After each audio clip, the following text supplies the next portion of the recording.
Hello everyone, আসসালামু আলাইকুম। আজ আমরা হাজির হয়েছি গুরুত্বপূর্ণ কিছু প্রিপোজিশন মিনিং নিয়ে। আজকে আমরা প্রিপোজিশন মিনিং সম্পর্কে জানব। প্রথমেই দেখতে পাচ্ছি অফ মানে রয়ের, তারপরে অন মানে উপরে,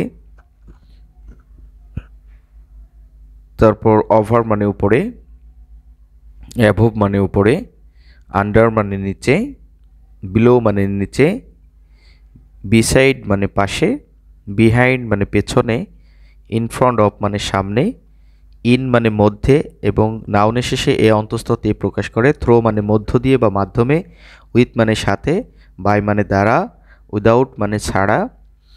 এবং পরবর্তী পেজে দেখতে পাচ্ছি টু মানে দিকে, প্রতি, নিকটে, কাছে, ফর মানে জন্য, ফ্রম মানে হতে থেকে, অ্যাবাউট মানে সম্পর্কে বা সম্বন্ধে, এগেইনস্ট মানে বিরুদ্ধে, বিটুইন মানে দুটির মধ্যে এবং অ্যামং মানে সব কিছুর মধ্যে, উইথিন মানে নির্দিষ্ট সময়ের মধ্যে, অ্যাট মানে নির্দিষ্ট সময় বা ছোট স্থানকে বোঝায়, ইনটু মানে কোনো কিছুর মধ্যে গতিশীলতা বোঝায়, অ্যারাউন্ড মানে চারিদিকে, অ্যাজ মানে হিসেবে।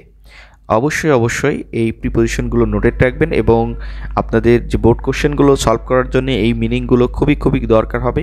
আমাদের প্রিপোজিশন যে দুইটা বেজের উপরে নির্ধারণ হয়, অ্যাপ্রোপ্রিয়েট বেজ এবং মিনিং বেজের উপরে কিন্তু অবশ্যই এই প্রিপোজিশনের অর্থগুলো খুবই কাজে দিবে, তাই অবশ্যই আপনারা নোটেড রাখবেন। তো যাই হোক, আমরা প্রিপোজিশন বোর্ড কোশ্চেন সলভ করবো ইনশাল্লাহ কোনো একটা ক্লাসে, এবং আমাদের ইতিপূর্বে কানেক্টরের ক্লাস চলছে এবং আমরা শর্ট যে ক্লাসগুলো, যেমন মিনিং, গতকাল কানেক্টরসের মিনিং দিয়েছি, আজকে প্রিপোজিশন মিনিং দিলাম। তো এইভাবে করে আমরা সমস্ত মিনিংগুলো জানার উপরে বোর্ড কোশ্চেন সলভ করবো ইনশাল্লাহ। তো সবাই আমাদের এই চ্যানেলটার সাথে থাকুন, অবশ্যই ভালো কিছু হবে। দেখা হবে পরবর্তী কোনো ক্লাসে। আজ এ পর্যন্ত, আল্লাহ হাফেজ, সি ইউ নেক্সট।